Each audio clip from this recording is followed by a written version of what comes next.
Em poucas palavras. Um olhar sobre o mundo, a vida e a sociedade, à luz da Palavra de Deus, com Augustus Nicodemos.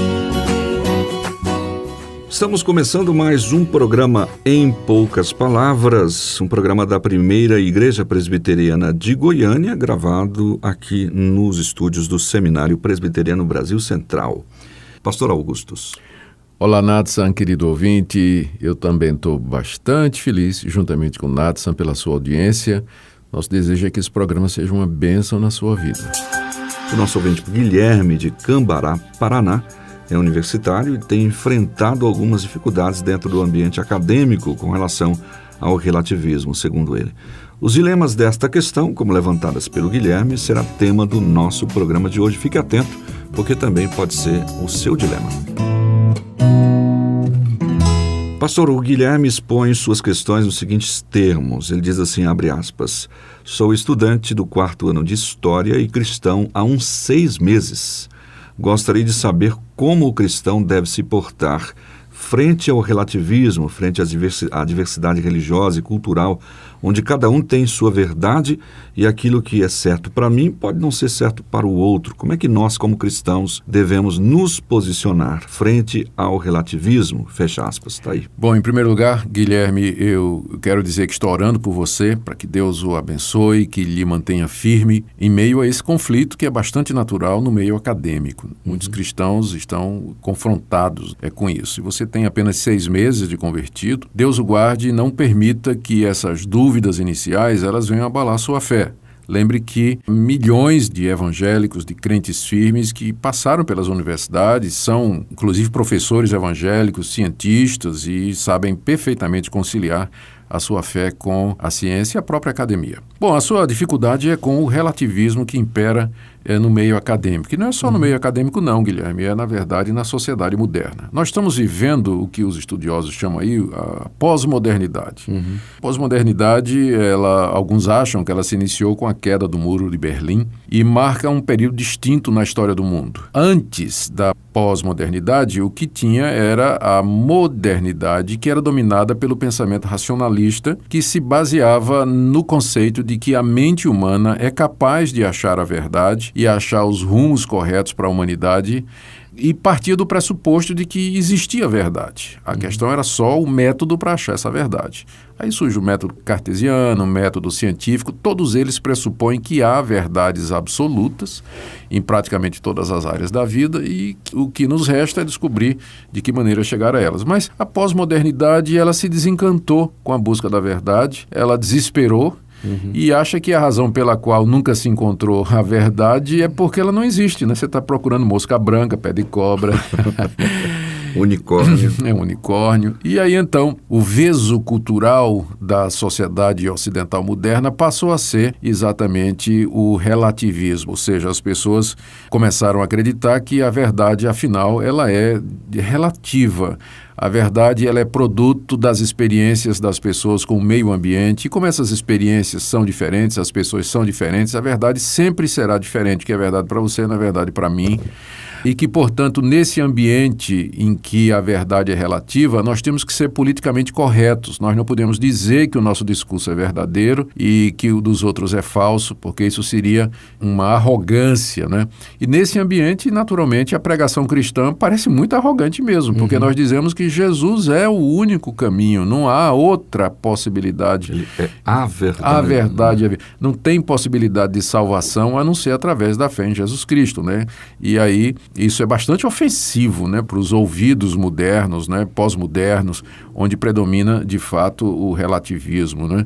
E aí vem também a ideia da inclusão, né? Primeiro a ideia do relativismo, verdade é relativa, depois o politicamente correto, você não pode afirmar que seu discurso ou suas crenças são verdadeiras, e aí vem a ideia da inclusão, você tem que incluir o discurso de todo mundo, você tem que aceitar, é eclético, você tem que incluir, você tem que aceitar, você tem que dialogar, você tem que conviver. Bom, você me pergunta como é que você pode enfrentar isso na universidade. De cara, você já vai ver que esse discurso ele é hipócrita. Porque, veja, examine a seguinte frase: toda verdade é relativa. Ora, Guilherme, se toda verdade é relativa, então essa verdade que toda verdade é relativa, também é relativo. Ou seja, as pessoas que promovem o relativismo, elas têm que partir do fato de que existem verdades absolutas para afirmar que não existe verdade absoluta, senão o que elas estão dizendo é relativo também. Eles jogam um absoluto para rebater a falta de absoluto. Então você pode começar notando a hipocrisia dessas pessoas, né? Esse pessoal que fica dizendo que tudo é relativo, mas como assim? Se tudo é relativo, se eles dizem assim, não existe uma única interpretação, cada um tem sua interpretação, então por que eu vou ler um livro que defende o relativismo e entender o que é que o autor quis dizer e concordar com ele? Eu vou dar minha própria interpretação. Por que as pessoas se dão o trabalho de escrever livros inteiros dizendo que não há interpretação verdadeira, se no fundo elas querem que as pessoas leiam o livro delas e concordem com elas? Não é? Então comece expondo a hipocrisia do relativismo. Não é? Você pode fazer perguntas dizendo, professor, essa sua declaração de que tudo é relativo, é relativa também? Você pode começar por aí. Segunda coisa, você tem que lembrar que Deus, na sua misericórdia e na sua providência, ele se revelou historicamente através do povo judeu a quem ele confiou a escritura do Antigo Testamento. E depois, ao enviar seu Filho Jesus Cristo, ele reuniu discípulos que registraram a vinda de Jesus Cristo e interpretaram o significado da vida e obra de Jesus Cristo para nós naquele livro que nós chamamos a Bíblia, a Palavra de Deus. É nesse livro que você encontra a revelação absoluta, final e verdadeira de Deus. Você vai notar que a revelação bíblica, o conteúdo da Bíblia, ele não é incompatível com o que a academia, a verdadeira ciência descobre. Eu me refiro às origens, me refiro ao funcionamento do mundo, às leis naturais. Você vai ver que a Bíblia nos diz que há um Deus de ordem, que criou o mundo de acordo com leis naturais, que estas leis, elas que preservam o funcionamento do universo. Vai ver também que esse Deus criou esse mundo com uma variedade, uma pluralidade muito grande. Portanto, você não vai encontrar nada na Bíblia, nessa revelação absoluta final de Deus, que seja incompatível com aquilo que a ciência moderna e as demais ciências elas vêm dizendo. Agora, quando eu digo que há verdade absoluta, né, porque se não houvesse verdade absoluta, o que eu estou dizendo também não vale nada. Exato. Quando nós dizemos que há verdades e que essas verdades elas são válidas no mundo e em toda a cultura, eu não estou com isso ignorando, Guilherme, que nós temos percepções diferentes, às vezes, dessa verdade. Ou seja, eu posso, às vezes, ter uma compreensão de um ponto verdadeiro e que é influenciado ou informado pelo contexto em que eu vivo. Então, eu não estou negando isso. Mas o que eu quero dizer é que, nesse caso, a sua perspectiva e a minha, elas vão complementar uma visão mais ampla a respeito daquela verdade. Há um exemplo aqui que eu gostaria de trazer. Conta que 3 cegos resolveram ver um elefante. E você sabe como é que cego vê, ele vê apalpando. E aí uma pessoa bondosa levou o cego para um zoológico, tinha um elefante lá mansinho, né? E então os cegos foram conhecer o elefante. Um apalpou a barriga do elefante e disse assim, puxa vida, é uma grande parede, né? O elefante é uma parede. O outro segurou na perna do elefante e disse, puxa vida, o elefante é como uma árvore, né? Um tronco de árvore. O outro segurou na cauda do elefante e disse, puxa, parece mais uma mangueira, né?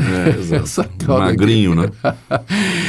Então, qual é a conclusão? Era um único elefante. Não é a verdade absoluta, era um só. Só que a percepção daquela verdade, ela pode vir por diversos ângulos. Quando eles compartilham as 3 percepções, de repente, então, eles vão chegar à conclusão do mesmo animal de diferentes ângulos. Então, a verdade, ela é absoluta. Às vezes, a nossa percepção dela pode ser relativa, mas essas percepções, elas acabam se harmonizando e acabam se completando, nos dando uma visão mais ampla. Por isso que é importante ouvir as outras pessoas, escutar o que elas pensam, mas nunca negar a existência de absolutos. Por que isso é importante? Porque nós cremos que o nosso Deus, ele é um Deus que é imutável no seu ser, na sua sabedoria, no seu conhecimento. Ele é um Deus que tem uma vontade, ele é um Deus que tem um querer e que esse querer foi revelado para nós, por exemplo, nos 10 mandamentos. Nos 10 mandamentos você encontra a expressão da santidade de Deus. Quando ele diz assim, não adulterarás, isso aqui é uma verdade absoluta. Ele está dizendo que ele considera errado e ele desaprova o homem que trai a sua mulher ou a mulher que trai o seu marido. Então, para o cristão, isso é uma verdade aqui na China, no Japão, na Austrália, e sempre foi verdade desde que existe humanidade até os dias de hoje, porque essa é uma verdade absoluta. Que não pode ser relativizada. Não pode ser relativizada. Não há nenhuma circunstância em que o adultério ele poderia ser aceito por Deus.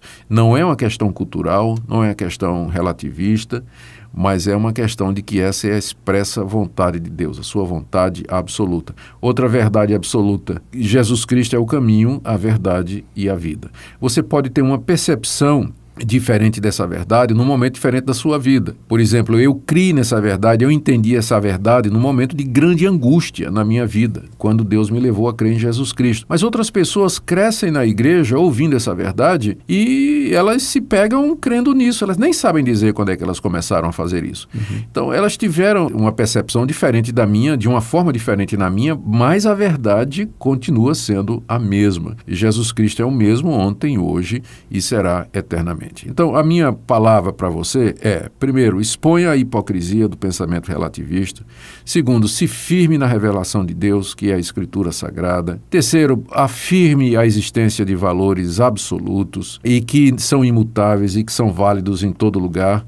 E quarto, a pluralidade, ela pode enriquecer a nossa compreensão da verdade. Converse com pessoas que pensam diferente, procure entender o ponto de vista delas e, de repente, você vai ver que as diferenças não são tão grandes, porque o homem foi feito à imagem e semelhança de Deus, e lá no fundo o homem sabe que existe verdade, que existe um Deus e há um padrão escrito no seu coração, tá? Essa é a minha palavra, a minha orientação a você, e Deus abençoe sua vida. É isso mesmo, uma boa orientação, e você pode continuar fazendo o seu curso, pensando, lendo bastante, você vai conseguir ter bons argumentos.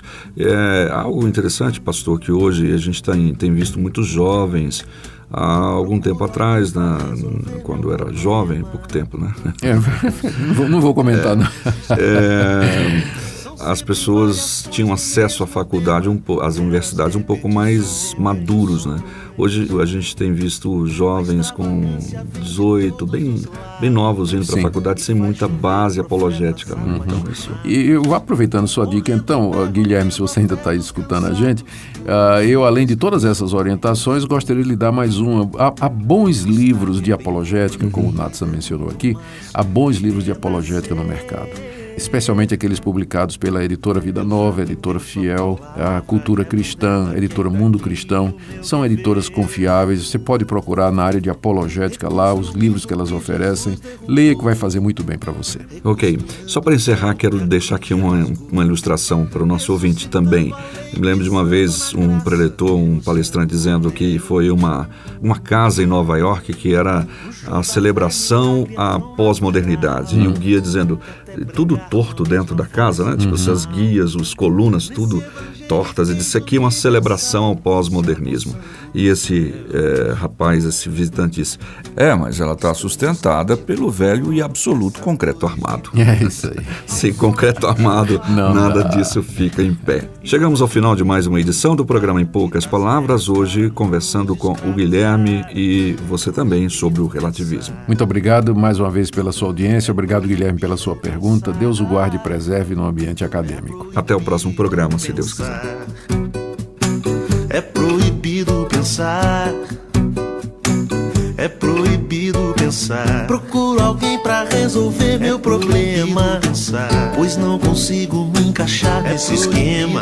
São sempre variações do mesmo tema. É proibido pensar, meras repetições. É proibido meras repetições. É proibido repetições.